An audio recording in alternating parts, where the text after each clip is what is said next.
बिस्मिल्लाहिर्रहमानिर्रहीम।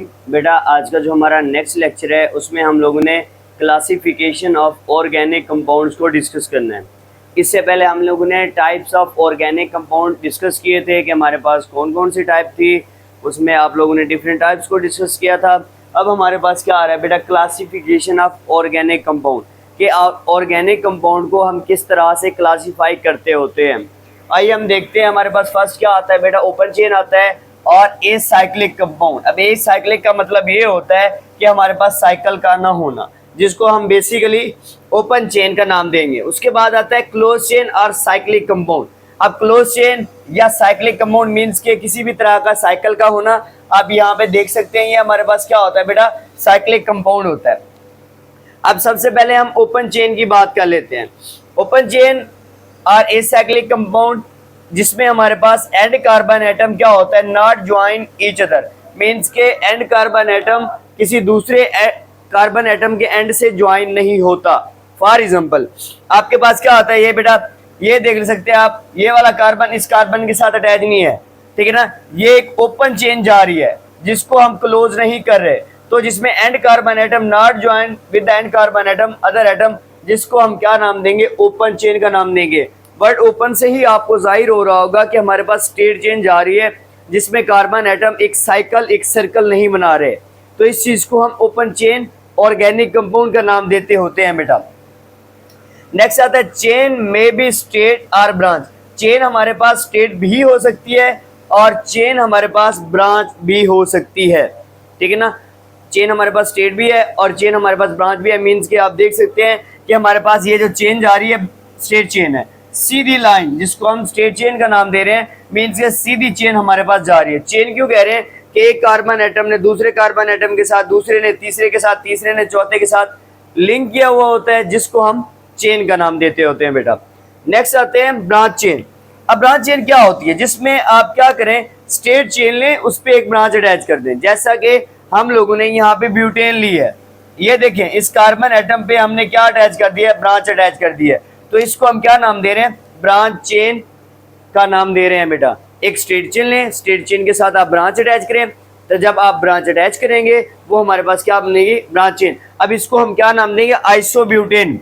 आप लोगों को types of hydrocarbon organic compound में मैंने आपको बताया है कि हमारे पास आइसो का क्या मतलब होता है। आइसो का मतलब होता है आपके पास ब्रांच, किसी भी तरह की जो ब्रांच अटैच की जाती है, और ये हमारे पास क्या कहलाती है, एन चेन या n methane ethane propane. 3 carbon है तो एन प्रोपेन बन जाएगी, मींस के नॉर्मल प्रोपेन, ठीक है ना। और ये आइसोब्यूटेन बन जाएगी क्योंकि 4 कार्बन एटम है तो आइसोब्यूटेन, इसको हम नॉर्मल प्रोपेन का नाम देंगे बेटा। तो यहां तक होप सो आपको क्लियर हो गया होगा। नेक्स्ट हम बढ़ते हैं क्लोज चेन।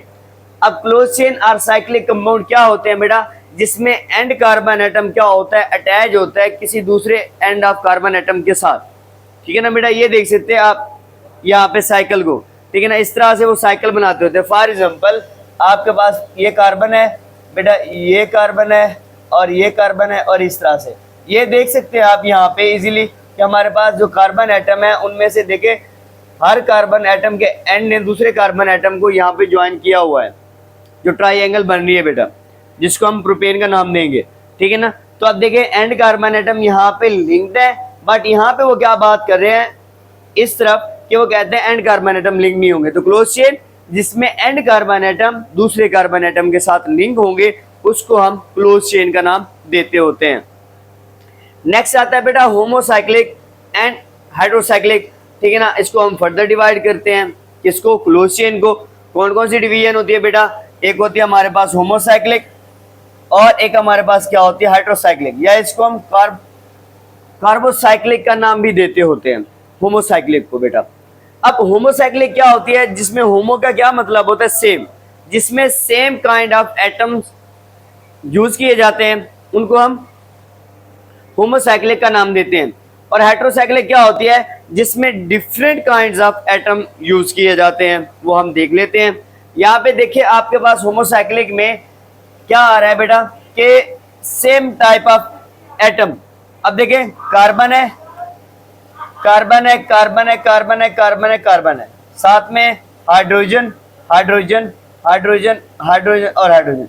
अब देखें सिर्फ कार्बन एंड हाइड्रोजन यहाँ पे यूज हो रहे हैं, जिसको हम क्या नाम देंगे बेटा, होमोसाइक्लिक का नाम देंगे। Only one kind of atom जिसमें यूज होता है बेटा। नेक्स्ट आता है आपके पास होमोसाइक्लिक को फर्दर हम देखते हैं। हमारे पास क्या होते हैं, इनके एरोमेटिक कंपाउंड होते हैं। एरोमेटिक कंपाउंड कौन से होते हैं, जो कि कंटेन करते हैं एटलीस्ट वन बेंजीन रिंग, ठीक है ना बेटा। वन बेंजीन रिंग जहां पे होगी उसको हम एरोमेटिक कंपाउंड का नाम देते हैं। जो ये बेसिकली हमारे पास वर्ड अरोमा से निकला है, ठीक है ना, जिसमें हम क्या कहते हैं कि बेंजीन की जिसमें हमारे पास स्मेल आती होती है, स्पेसिफिक जिसमें स्मेल आती होती है, ठीक है ना। तो इस वजह से इसको हम एरोमेटिक कंपाउंड का नाम देते हैं। या बेंजोनाइड जिसमें बेंजीन होती है बेटा, ठीक है ना। आप देख सकते हैं कि हमारे पास ये बेंजोनाइड कंपाउंड भी होते हैं। तो एरोमेटिक अरोमा से निकला है, जिसका मतलब होता है बेंजीनिंग। तो एरोमेटिक कंपाउंड ऐसे कंपाउंड जो कंटेन करते हैं एटलीस्ट वन बेंजीनिंग को, उसको हम क्या नाम देते हैं, एरोमेटिक कंपाउंड। उसके बाद आता है बेटा आपके पास बेंजोनाइड कंपाउंड भी इसको कहा जाता है, ठीक है ना। आप देख सकते हैं बेंजीन बन रही है और इसमें हमारे पास क्या होता है, alternating single and double bond होते हैं जो इसकी टेट्रावैलेंसी को कंप्लीट कर रहे होते हैं। नेक्स्ट आते हैं एलिसाइक्लिक और नॉन बेंजोनाइड। एलिसाइक्लिक क्या होते हैं, एलिसाइक्लिक कंपाउंड साइक्लिक कंपाउंड जिसमें हम क्या नाम देते हैं, we do not have benzene ring, जिसमें हमारे पास बेंजीन रिंग नहीं होती बेटा, ठीक है ना। जिसमें बेंजीन रिंग नहीं होती उसको हम क्या नाम देते होते हैं बेटा, उसको नाम देते हैं एलिसाइक्लिक या नॉन बेंजोनाइड। आपको वर्ड नॉन बेंजोनाइड से समझ आ रहा होगा कि हमारे पास यहाँ पे बेंजीन रिंग मौजूद नहीं है, तो इस वजह से इसको हम एलिसाइक्लिक या नॉन बेंजोनाइड का नाम देते होते हैं। नेक्स्ट आ जाता है हेटेरोसाइक्लिक। अब हेटेरोसाइक्लिक कंपाउंड कैसे कंपाउंड होते हैं, ऐसे कंपाउंड जो कंटेन करते हैं more than one kind of atoms को, ठीक है बेटा, more than one kind of atom. जैसे थायोफीन हो गया, अब इसमें कार्बन है कार्बन है कार्बन है कार्बन है, बट यहाँ पे सल्फर आ रहा है, तो आप कह सकते हैं, ठीक है ना। पेरिडीन आपकी बुक में एग्जांपल दी गई है, नाइट्रोजन आ जाता है, तो वो भी हमारे पास क्या हो जाता है, हेटेरोसाइक्लिक हो जाता है बेटा। तो हेटेरोसाइक्लिक कंपाउंड ऐसे कंपाउंड होते हैं जिसमें कार्बन और हाइड्रोजन के अलावा other element other atom use हुआ होता है, तो उसको हम क्या नाम देते हैं, हेटेरोसाइक्लिक कंपाउंड का नाम देते होते हैं बेटा। होप सो आप लोगों को लेक्चर समझ आ गया होगा। अगेन मैं थोड़ा सा बता देता हूँ, हम लोगों ने क्या पढ़ा है, क्लासिफिकेशन ऑफ ऑर्गेनिक कंपाउंड में ओपन चेन और क्लोज चेन पढ़ा है। ओपन चेन में हमने स्ट्रेट चेन, ब्रांच चेन देखी है, और क्लोज चेन में हम लोगों ने देखा है कि हमारे पास क्या होती है, इसको फर्दर डिवाइड करते हैं होमोसाइक्लिक और कार्बोसाइक्लिक कंपाउंड में और हेटेरोसाइक्लिक कंपाउंड में। इसको फर्दर हम क्या करते होते हैं, डिवाइड करते होते हैं। होमोसाइक्लिक को हम फर्दर डिवाइड करते हैं एरोमेटिक कंपाउंड में, हमारे पास एरोमेटिक कंपाउंड होते हैं या एलिसाइक्लिक कंपाउंड होते हैं बेटा। और हेटेरोसाइक्लिक को हमारे पास क्या होती है, जिसमें डिफरेंट कंपाउंड पाए जाते हैं, मोर देन वन एटम पाए जाते हैं। तो ये हमारा आज का लेक्चर यहाँ पे कंप्लीट होता है। तो इस टॉपिक के रेलिवेंट या अदर टॉपिक्स के रेलिवेंट अगर कोई क्वेश्चन है तो आप काइंडली कमेंट सेक्शन में पूछ सकते हैं। अल्लाह हाफिज़।